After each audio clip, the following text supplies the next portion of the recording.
എനിക്കൊരുപാട് ഇഷ്ടപ്പെട്ട് ചെയ്യുന്നൊരു വീഡിയോ ആണ് ഇട്ടത്. ഈ ഒരു ഡ്രസ്സിൽ ഞങ്ങളെ 3 പേരേനെ കഴിഞ്ഞൊരു ഷോർട്സിൽ നിങ്ങൾ കണ്ടിട്ടുണ്ടാവൂലേ?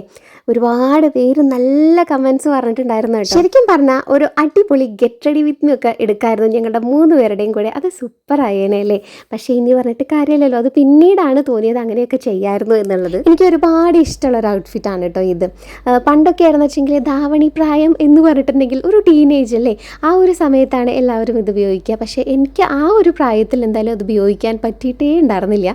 പക്ഷേ ഇപ്പോഴൊക്കെ എല്ലാവരും ഏത് പ്രായത്തിൽ ഉപയോഗിക്കുന്നുണ്ട്. എന്തായാലും അതിൻ്റെ വിഷമമൊക്കെ അടുത്ത കാലത്താണ് തീർത്തിട്ടുള്ളത് കേട്ടോ. പെൺകുട്ടികൾക്ക് ഹാഫ് സാരി ഭയങ്കര ഭംഗിയാണല്ലേ, ഭയങ്കര രസമാണ് ആ ഒരു ഡ്രസ്സിൽ അവരിനൊക്കെ കാണാൻ വേണ്ടിയിട്ട്.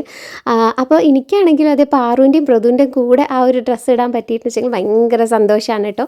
അപ്പോൾ എന്താണ് ഇപ്പോൾ ഇത് കാര്യം എന്ന് വെച്ചിട്ടുണ്ടെങ്കിൽ നമ്മളൊരു ഫംഗ്ഷന് പോവുകയാണ്, ഒരു വെഡിങ് ആനിവേഴ്സറിക്കാണ് കേട്ടോ പോകുന്നത്. പക്ഷെ അതിന് വേണ്ടിയിട്ട് ഇപ്പോൾ ഇത്രയും ഒരുങ്ങണോ എന്നൊക്കെ ചോദിച്ചിട്ടുണ്ടെങ്കിൽ അതല്ല കാര്യം. അതിന് വേറൊരു കാര്യമുണ്ട്, നമ്മളുടെ ഒരു പ്രോഗ്രാം ഉണ്ട് അവിടെ. ഇപ്രാവശ്യം നമ്മളുടെ ടീമിൽ പാറുവും പ്രതുവും കൂടെ ഉണ്ട് എന്നുള്ളത് തന്നെയാണ് ഹൈലൈറ്റ് കേട്ടോ. അപ്പോൾ നമുക്ക് 3 പേർക്കും ഒരുപോലെ അങ്ങനെ ഡ്രസ്സ് ചെയ്തൊക്കെ പോകാൻ പറ്റി, അതന്നെ വലിയ സന്തോഷമല്ലേ. ആ ഡാൻസിൻ്റെ വീഡിയോ ഞാൻ എന്തായാലും ഇതിൽ കാണിക്കുന്നില്ല, അത് വേറൊരു ഷോർട്സ് ആയിട്ട് ഞാൻ അപ്ലോഡ് ചെയ്യാം കേട്ടോ. എന്തായാലും കഷ്ടപ്പെട്ട് ഒരുങ്ങല്ലേ, റീൽ എടുക്കാതെ എങ്ങനെയല്ലേ, അങ്ങനെ എടുത്തിട്ടുള്ള റീലാണ് കേട്ടോ നിങ്ങളെല്ലാവരും കണ്ടത്. ഈ വീഡിയോസ് എല്ലാം ആ പ്രോഗ്രാം കഴിഞ്ഞ് തിരിച്ച് വീട്ടിൽ വന്ന് രാത്രി എടുത്തിട്ടുള്ളതാണ് കേട്ടോ ഈ വീഡിയോസ് എല്ലാം. അതാണ് ഞാൻ പറഞ്ഞത്, പോകുന്ന സമയത്ത് ഭയങ്കര രസമായിട്ടുണ്ടായിരുന്നു കാണാൻ വേണ്ടിയിട്ട് എല്ലാവരെയും. ആ സമയത്ത് വീഡിയോ എടുക്കാനൊന്നും തോന്നിയില്ല, കാരണം പെട്ടെന്ന് പോവുക എന്നുള്ളൊരു ഇതായിരുന്നു. അങ്ങനെ നമ്മുടെ പ്രോഗ്രാം എല്ലാം കഴിഞ്ഞു, പിന്നെ ഫുഡൊക്കെ കഴിച്ചു. ഫുഡെല്ലാം നല്ല ടേസ്റ്റി ആയിരുന്നു കേട്ടോ. നമ്മളെല്ലാവരും കൂടി തന്നെയാണ് പോയത് കേട്ടോ. അമ്മയും അച്ഛനൊക്കെ ഉണ്ട്. അച്ഛൻ ഇതിൻ്റെ എവിടെയൊക്കെയോ ഉണ്ട്. ഞാൻ പറഞ്ഞില്ലേ എൻ്റെ ടീനേജിലൊന്നും ഞാൻ ഹാഫ് സാരി ഉടുത്തിട്ടേ ഇല്ല എന്നുള്ളത്. അതിന് കാരണം എന്താ വെച്ചാൽ ആ ഒരു ടൈമിൽ ആരും ഹാഫ് സാരി ഉടുക്കില്ലായിരുന്നു കേട്ടോ. അന്നൊക്കെ വിചാരിച്ചു വളരട്ടെ എന്ന് വിചാരിച്ചു. വളർന്ന് ദേ ഇവിടെയും വരെ എത്തി. ഇപ്പം നോക്കുമ്പോഴതേ ചെറിയ കുട്ടികളൊക്കെ ഇപ്പോൾ ഹാഫ് സാരി ആണല്ലേ.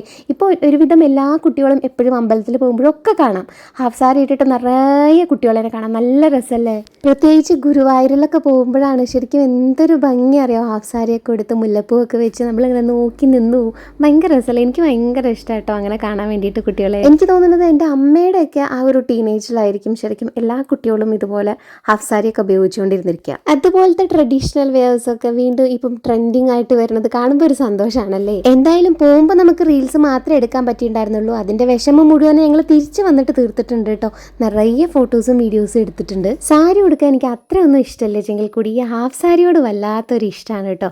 ഹാഫ് സാരി, മുല്ലപ്പൂവ്, കുപ്പിവള, അയ്യോ അതിനൊക്കെ ഭയങ്കര നൊസ്റ്റാൾജിയാണല്ലേ. ഭയങ്കര രസമാണ്. അപ്പോൾ ഇതുപോലെ ഹാഫ് സാരിയോട് ഇഷ്ടമുള്ളവരൊക്കെ ഉണ്ടെങ്കിൽ എന്തായാലും ഒന്ന് കമൻറ്റിൽ പറയണേ.